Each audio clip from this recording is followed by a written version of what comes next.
পরম করুণাময় ও দয়ালু আল্লাহর নামে শুরু করছি। সূরা আল ইমরান, বাংলা অর্থ। আয়াত সংখ্যা ১১০। তোমরাই হলে সর্বোত্তম উত্তম, যাদেরকে মানুষের জন্য বের করা হয়েছে। তোমরা ভালো কাজের আদেশ দেবে এবং মন্দ কাজ থেকে বারণ করবে, আর আল্লাহর প্রতি ঈমান পোষণ করবে।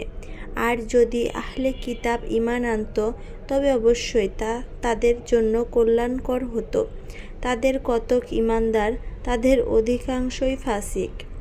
আয়াত সংখ্যা ১১১। তারা তোমাদের কোনো ক্ষতি করতে পারবে না, কষ্ট দেওয়া ছাড়া। আর যদি তারা তোমাদের সাথে লড়াই করে, তবে তারা তোমাদেরকে পৃষ্ঠ প্রদর্শন করে পালাবে। তারপর তাদেরকে সাহায্য করা হবে না। আয়াত সংখ্যা ১১২। তারা যেখানেই থাকুক না কেন, তাদের ওপর নির্ধারণ করে দেওয়া হয়েছে লাঞ্ছনা। তবে আল্লাহর পক্ষ থেকে কোনো প্রতিশ্রুতি এবং মানুষের পক্ষ থেকে প্রতিশ্রুতি থাকলে আলাদা কথা। আর তারা আল্লাহর পক্ষ থেকে গজব নিয়ে এসেছে, আর তাদের ওপর দারিদ্র্য নির্ধারণ করে দেওয়া হয়েছে। আর তাদের ওপর দারিদ্র্য নির্ধারণ করে দেওয়া হয়েছে এবং এ কারণে যে তারা আল্লাহর আয়াতসমূহকে অস্বীকার করত এবং নবীদেরকে অন্যায়ভাবে হত্যা করত, তা এজন্য যে তারা নাফরমানি করেছে আর তারা সীমালঙ্ঘন করত। আয়াত সংখ্যা ১১৩। তারা সমান নয়। আহলে কিতাবের মধ্যে একদল ন্যায়ের ওপর প্রতিষ্ঠিত রয়েছে। তারা রাতের বেলায় আল্লাহর আয়াতসমূহ তিলাওয়াত করে এবং তারা সিজদা করে। আয়াত সংখ্যা ১১৪।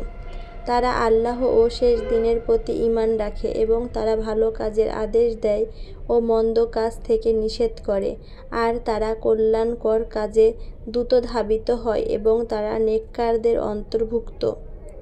আয়াত সংখ্যা ১১৫। আর তারা যে ভালো কাজ করে তা কখনো অস্বীকার করা হবে না, আর আল্লাহ মুত্তাকীদের সম্পর্কে সম্যক জ্ঞাত।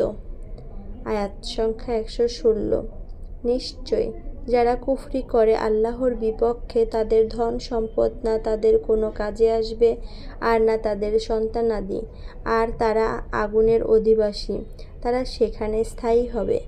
আয়াত সংখ্যা ১১৭। তারা দুনিয়ার জীবনে যা ব্যয় করে তার উপমা সেই বাতাসের ন্যায়, যাতে রয়েছে প্রচণ্ড ঠান্ডা, যা পৌঁছে এমন কাউমের শস্য ক্ষেতে যারা নিজেদের ওপর জুলুম করেছিল। অতঃপর তা শস্য ক্ষেতকে ধ্বংস করে দেয়। আর আল্লাহ তাদের ওপর জুলুম করেননি, বরং তারা নিজেরাই নিজেদের ওপর জুলুম করেছে। আয়াত সংখ্যা ১১৮। হে মুমিনগণ, তোমরা তোমাদের ছাড়া অন্য কাউকে অন্তরঙ্গ বন্ধুরূপে গ্রহণ করো না। তারা তোমাদের সর্বনাশ করতে ত্রুটি করবে না। তারা তোমাদের মারাত্মক ক্ষতি কামনা করে। তাদের মুখ থেকে তো শত্রুতা প্রকাশ পেয়ে গিয়েছে, আর তাদের অন্তরসমূহ যা গোপন করে তা অধিক ভয়াবহ। অবশ্যই আমি তোমাদের জন্য আয়াতসমূহ স্পষ্ট বর্ণনা করছি, যদি তোমরা উপলব্ধি করতে। আয়াত সংখ্যা ১১৯। শোনো, তোমরাই তো তাদেরকে ভালোবাসো এবং তারা তোমাদেরকে ভালোবাসে না, অথচ তোমরা সব কিতাবের প্রতি ঈমান রাখো। আর যখন তারা তোমাদের সাথে সাক্ষাৎ করে, তখন বলে, আমরা ঈমান এনেছি। আর যখন তারা একান্তে মিলিত হয়, তোমাদের ওপরে রাগে আঙ্গুল কামড়ায়, বলো, তোমরা তোমাদের রাগ নিয়ে মরো। নিশ্চয় আল্লাহ অন্তরের গোপন বিষয় সম্পর্কে পূর্ণ জ্ঞাত। আয়াত সংখ্যা ১২০।